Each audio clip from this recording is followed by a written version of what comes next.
महाराष्ट्र की राजनीति फिलहाल भाषा के इर्द गिर्द कहीं ना कहीं होती नजर आ रही है। पहले महाराष्ट्र नवनिर्माण सेना ने उस व्यापारी की पिटाई की जिसको मराठी बोलने नहीं आती थी, और अब इसमें सत्ता पक्ष के नेता नितेश राणे कूद गए हैं। नितेश राणे ने कहा है कि अगर महाराष्ट्र नवनिर्माण सेना के कार्यकर्ताओं में हिम्मत है तो वह वहां जाकर मराठी सिखाएं जहां पर सिर्फ हिंदी बोली जाती है या उर्दू बोली जाती है, जैसे मुंबई के भिंडी बाजार, डोंगरी, मुंब्रा जैसे इलाकों में जाके मराठी सिखाएं अगर उनमें हिम्मत है तो।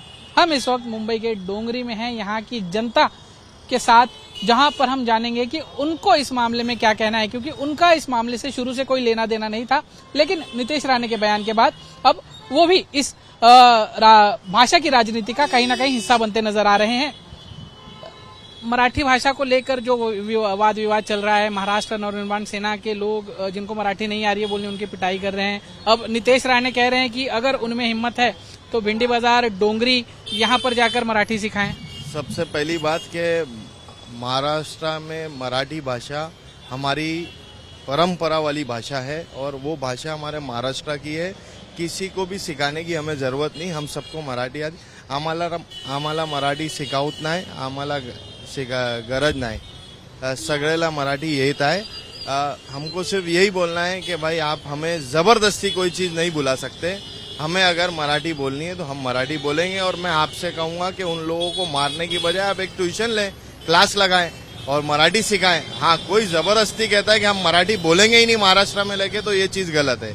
और रहा सवाल नीतीश राणे का, तो नीतीश राणे हमारे यहाँ आएंगे, हमें सिखाएंगे, वो बहुत सी बातें ऐसा करते, लेकिन वो खुद नहीं आते। दूसरों को भेजने की बजाय, दूसरों को भड़काऊ भाषण देने की बजाय, हिंदू मुसलमान करने की बजाय वो खुद आए और लोगों को सिखाए तो हमें अच्छा लगेगा।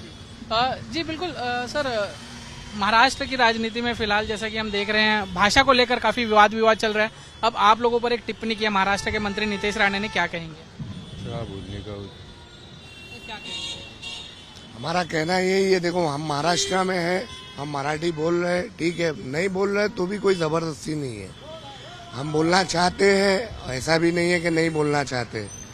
जिसको आती है वो बोलता है, जिसको नहीं आती वो नहीं बोलता है। तो ऐसा किसी के ऊपर किसी की कोई जबरदस्ती नहीं है ना। महाराष्ट्र है, हिंदुस्तान सेक्युलर है, तो उसमें आदमी अपने हिसाब से चलेगा या किसी और के हिसाब से चलेगा। सर आपका क्या कहना है, क्या कहेंगे? हमारा तो यही कहना है कि महाराष्ट्र की जो मराठी भाषा है, इससे ऐसा नहीं है कि मुसलमानों को इससे लगाव नहीं है या मुसलमानों को नहीं आती है।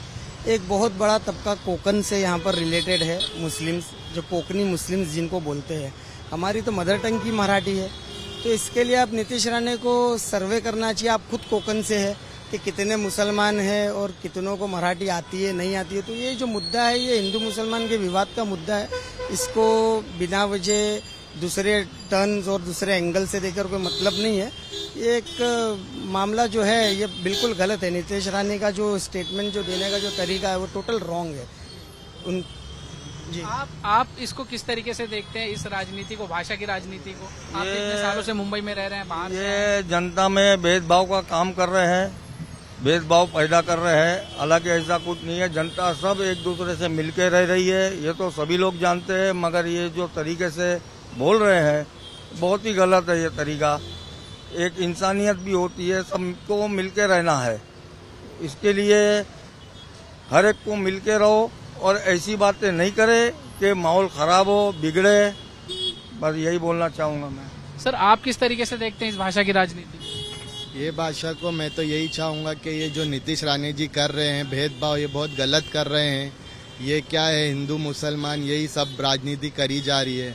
हमारा ऐसा कोई भी वो नहीं है। हमारे में बहुत से मुस्लिम कम्युनिटी में कोकनी है जो जिनको मराठी आती है। हमें इससे कोई प्रॉब्लम नहीं है कि मराठी आना चाहिए, नहीं आना चाहिए। हमारे ऊपर, हमको बात करना है करें, नहीं करना है नहीं करें। मराठी बोले नहीं बोले, हिंदू मुस्लिम भाई भाई है, मराठी बोले नहीं बोले, हमको कोई भेदभाव नहीं है किसी से भी। सब मिलके रहते हैं हिंदुस्तान में और मिलके ही रहेंगे। किसी की राजनीति का कोई मतलब नहीं है। रहा सवाल महाराष्ट्र में मराठी बोलने का, तो देखिए गुजरात में गुजराती बोली जाती है, तमिल में तमिल बोली जाती है। हर स्टेट में अपनी अपनी एक परंपरा की भाषा है, और वो भाषा को आज देश आज़ाद होने के बाद 1947 से लेकर आज तक हम मराठी भाषा के लिए लड़ रहे। ये सरकारों के लिए शर्म की बात है।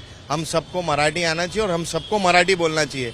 महाराष्ट्र में रहना है तो मराठी आना कंपलसरी होना चाहिए। ये चीज में कोई दो राय नहीं, चाहे वो हिंदू हो मुसलमान हो, महाराष्ट्र में जो भी रह रहा तरीका है उस पे लेकर वो सवाल तरीके एक सही सवाल है कि आप मार के नहीं, उनको ट्यूशन दो, उन्हें आप मराठी सिखाओ, एक पब्लिक के लिए एक ऑडिटोरियम ले या कोई ग्राउंड ले और उसमें आप क्लास लगाइए लोगों की 1 घंटा, आप इसमें काम करिए ना।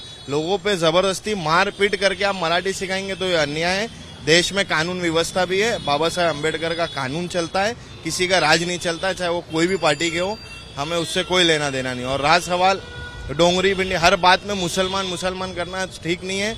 आपको इस पे ध्यान देना चाहिए, शिक्षा में क्या हुआ, पढ़ाई में क्या हुआ, लोगों की नौकरी के बारे में सोचना चाहिए। ये सब बातें है जरूरी, लेकिन इसमें हिंदू मुस्लिम नहीं होना चाहिए। बिल्कुल, तो जो डेवलपमेंट की राजनीति है वो होनी चाहिए और किसी को मराठी सिखाने की जरूरत नहीं है, क्योंकि सालों से लोग यहाँ रह रहे हैं, अपने परिवार के साथ यहाँ पर बसे हैं, पैदा हुए हैं, बल्ले पड़े हैं, तो उनको मराठी आती है। और अगर मराठी नहीं आती तो ऐसा नहीं है कि मराठी भाषा के लिए आदर नहीं है, बस यही है कि मिलजुल के रहना है, वो सबसे ज्यादा जरूरी है और यही यहाँ के लोगों की फिलहाल राय है।